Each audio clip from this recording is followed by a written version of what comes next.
Hello mga kaibigan, this is Joris Passion. So today is I'm going to eat my breakfast. So I am the first customer here in the cafeteria of Baha Eatery.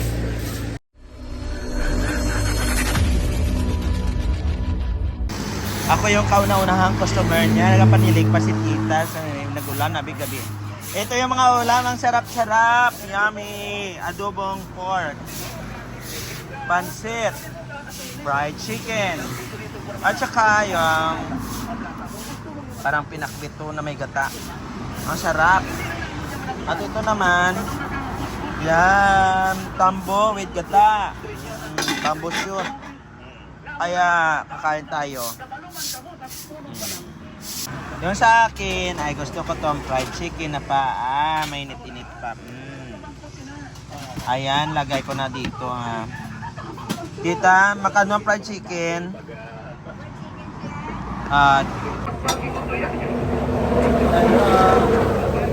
Ito yung mga langga. With fried chicken. Order ko ng fried chicken isa. Tapos isaman ka rice na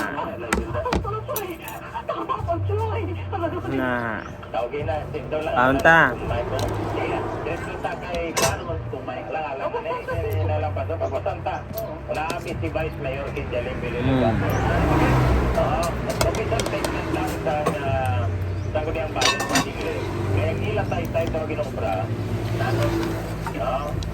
Ng mga pilote. Ang mga nagsusunod sila naglalagtulog. So, pangla, pag-ito, lover. Saan tayo malangga? Akala ko, nandito ka na. Yun pala, nagkulako ka. Umalis ka na walang paalaran. Tapos, iniwan mo ako sa panahon na... Masabaw ba, sir? In all parts of the chicken, I like that drumstick. Bisan pa, may mga balagsagon man kami. I like paa. May tala ang kontraktor kami pero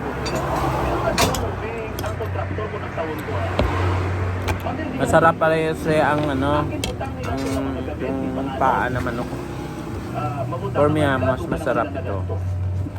Kung kontraktor ka, gusto nga Compare sa pizza, para sa akin lang yan. ay banda ka na po sa ginagda nila, di na mabuhaw na kontrakta nila. Binigyan ako ng kita ng sabaw. Imbes kung tani ka maagyan natin sa Erle, sabihin ko, tagambar sila, Marso or Mayo, Hunyo, ang bali naman, bukas na. Ako kapati, hindi matigayon, radyo manuto. Wala naman sila sa zero. Kaya kay mga mahina, Pertegi ka namin ng sabaw. Nadunlan ng minute. Ay, sir, good morning.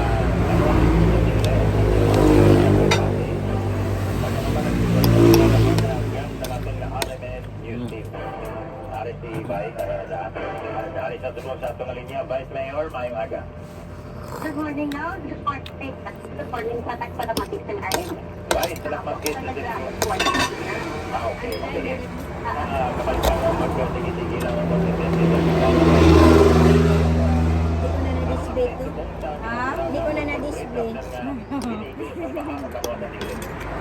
Maging forward to that note na president tapos wala kang dito watch out again no. Balik kita na puno siguro although na hindi ta makita kung ang mga column naging nila Siguro nagkakaon sila. Oo, nagkakaon siya. Okay. So, wala makita pa. So, tapos tanda pa si Arap pa sa dalawang Vice Mayor o bakit na ano na? Tita. actually no sa last na mo yung section April 20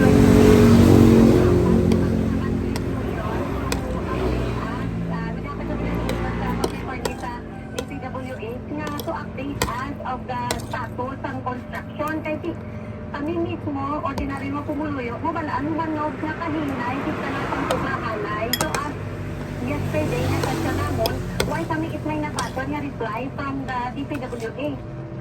DPWH nga, ano ganit niya, nga resume. So, hopefully, ambot lang kung makareply sila kay daw na WhatsApp na naman. Amo na sana. Kay sister nila kami kapatawag na sa Tagalog. Daw ka-redundant na nga amo man gihapon ang promises nila kanamon. So nagpadara na lang kami resolution sa DPWH to update at wala pa gihapon sa kapat. Okay, so dito wala again. Anyway, hopefully masabat na nila ila. Pero kahapon na interview namon si Senator Grace Poe. I-try niya kuno tawagan si Secretary Punuan sa DPWH. Parte ni sa one portrait sa Dingle. Kasi hope nga hindi siya magpakaintuan sa mga tao. Hindi maging kwanda. Kundi sa inyo mismo siya magpamati. Anyway, yung podcast ang resolution nyo. Kaya mga balita, parte sa one portrait na pang-forward na namon kagka na-receive na to. Kinkosman nila sa email ni Senator Grace Poe kay Mayor Villanueva. Wow, salamat Kidnos kay supposedly tani it's a big issue sa aton diri sa Dingle. Kaya kinahanglan kita litang attention man naton ang attention man sa ibabaw para man na siyempre pag-ano man ang buol na ginulot niya sa kabaranggayanan natin sa Dingle. Sa may tama, hopefully nakali may mga pareho man na may Senate inquiries, may congressional inquiry para man niya at least mabalaan ka pumuluyo bala kay si kamo mismo sa media araman pamungan ng barato pa iba. I like to eat din doon. Kung paano sila mag-construct sa aton nga one-fourth bridge. So salamat kung mag-amo ka di ano naging paabot si Pantay Siniperpo. Oo, okay, sige. So, salamat kita sa siningit tempo. Thank you for the update, Vice Mayor Villanueva. Thank you and good luck and bless Billy Alon. Sabay pa na we will have to pray hopefully nga matapos ang aton nga problema sa one-fourth bridge. Good luck and God bless us all. Tata, RMN. Alright, salamat din sa kay Vice Mayor, si Dr. Kim Jalim Villanueva. Ako na ba natin pang lubong nila ito mga teams Yum yum. Magdatuara. Pero na Jumanubi, ang ibutang nila ito sa mga straightway. Ang alagyan nila ito, mga bato nila ito ang gimbutang. Kaya na ito, surbol ginanya. Sa matabo sila. Maubra naman na sila. Diyan ka lang nabata. Oh, no worries. Ilang sila. Ma-practice man ta Chinese. Lagay tayo ng water. Hindi nagkakobra mayo. Chinese style. Madalo kang tubig, dalaong ka mo, buwas mapagsay now. Pwede ba nag-sisman? Alright, sabay Thanks for watching. This is your Passion. I'm full right now. Love you.